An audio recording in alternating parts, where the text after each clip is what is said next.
You either live your life not liking beer, or you pretend long enough that you develop a taste. I made that one up.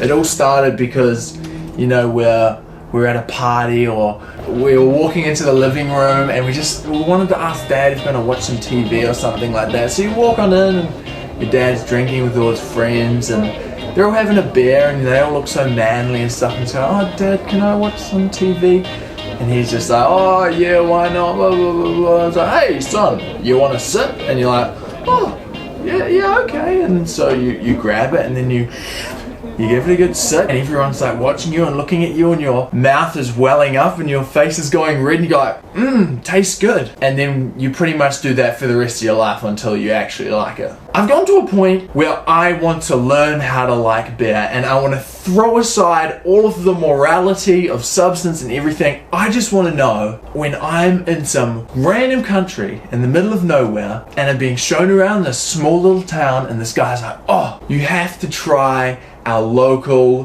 beer. I want to try it, and I want to give it a fair shot, and I want to know that I'm actually going to like it, instead of going like, oh yeah, okay, I'll try it, and then just politely sipping it down. A lot of what it's going to take for me to enjoy the drink is the experience that it's paired with. And so I got 4 drinks, I got 4 experiences.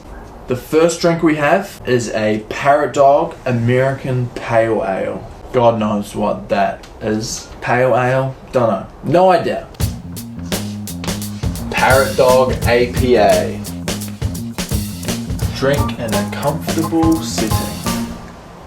She weighed 300 pounds to 5 feet 5. Out of all of the situations I could be in, it doesn't really get better than this. Think about it. As someone living in a flat, right now I'm warm, I got homemade food, I got the rugby going. How can it get any better? So surely, if it's this good, this can't put a damper on it, right? Here we go.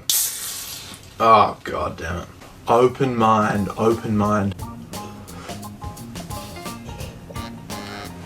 Okay. I gotta continue the experience as I'm drinking it. I gotta eat, I gotta watch, I gotta...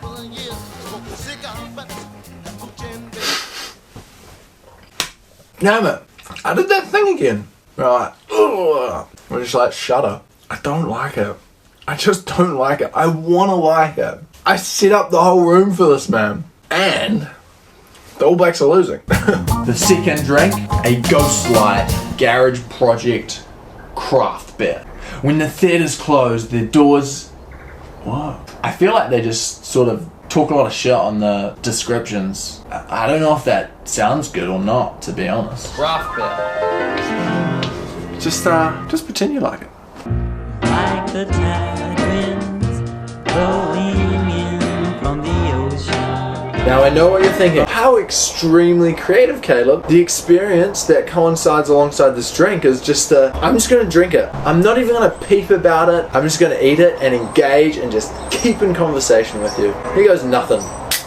I think you'll find that's probably how most people begin to like beer. They just pretend. High school party with your parents. You just like, for the first few years, you just drink it and don't peep about it. And that's what I'm going to try and do. High school parties, eh? God. I can't think of a more brutal environment than high school was. People getting ostracized. I mean, it's kind of bound to happen. You put like 100 or 200 or 300 teenagers in the same environment. It's a very interesting time of life. I liked high school, kind of. I mean, the further I look back on it, the more I kind of think I just didn't really fit in anywhere. I just got bullied a lot at the very start, but for the most part, I had a lot of good laughs. However, I would not go back to high school. You know the people who are like, oh, high school, man, I miss that, blah, blah, blah, blah. I'm not one of those people, man. To be honest, looking back at my high school self, I was like, all I cared about was football. And while probably a lot of like people found their identity in high school, I just feel like I had none of that. You know, I got out of high school and I was like, shit, who actually am I? And I guess that's what you miss when you're out of high school. You have so much opportunity to be involved in all these different communities. And for me, it was literally just football. But for other people, it can be whole lots of different things. Isn't it insane that while you're at school, you could just take Japanese for like half a year and learn Japanese. Like, I actually did do Japanese and I flunked, man. I remember it was one of my first ever tests at high school, and me and my friend, we just pissed around all the time. And when it came to it was like the first test of the end of term or whatever, the night before. You should have seen me panicking about this year 9 Japanese exam. The more you look back on it, it's like, wow, those times really didn't really affect my life at all. But as it's happening, it's like, this is the most important thing that's ever happened to me. At the end of the day, it's like, wow, nothing really mattered that much, and I could have been anything and anyone. Whenever I'm talking, I find it so easy to get like existential with what I'm talking about. That's like, my version of talking about the weather is like, none of this matters. Did you see that face? that was not on purpose. I'm done.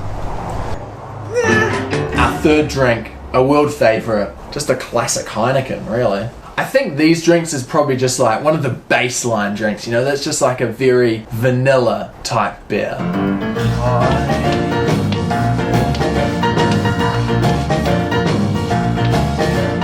Drink with salted condiments.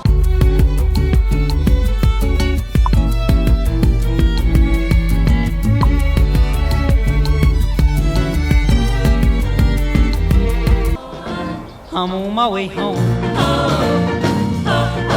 Alright, wow. My next drink. I said before this is like the vanilla of beers. I don't know if that's true. That's the way that I'm interpreting it. A friend that I was talking to gave me the great advice of eating like salted condiments with a beer. And like when you're eating them, you're just like, oh, I need some liquid. You'll feel like a beer. Now, I'm currently in COVID isolation, so I can't have peanuts, but I do have the next best thing.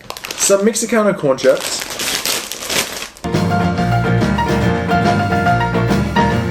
Well, I should probably start drinking this, right? Instead of just eating chips. Alrighty.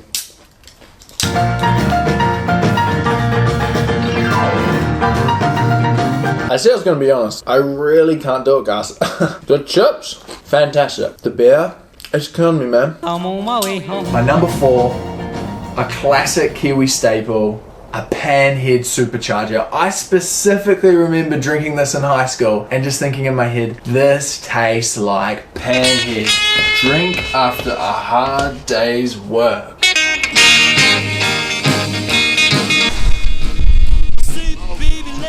It's just a bit before 8 o'clock on a Sunday morning. I think I'm the only one up, probably besides some church pastors. But I've been weeding for the past however long, so I can reward myself at the end with a drink I probably won't like.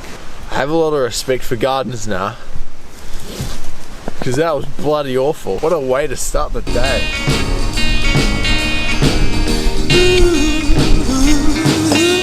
Cheers. By the way, I haven't drunken or eaten anything today, so this might end well, or not well. I actually meant not well. It doesn't really feel like a reward. This one's more bearable than the Heineken. I could probably fake that I like it to people.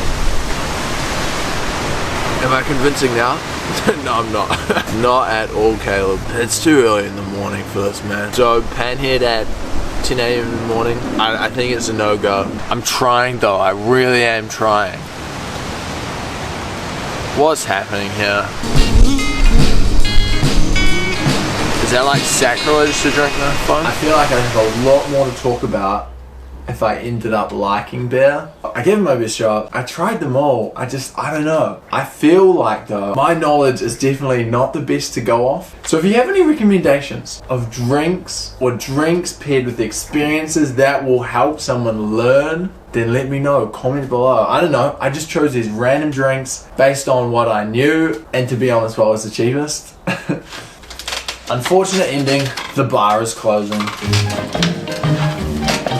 Roll the credits. Well, baby, will you won't you now please be my honey bee? For you know that you were meant for only me. I say, I love you so.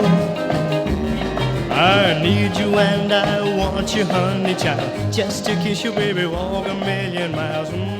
I say, I love you so.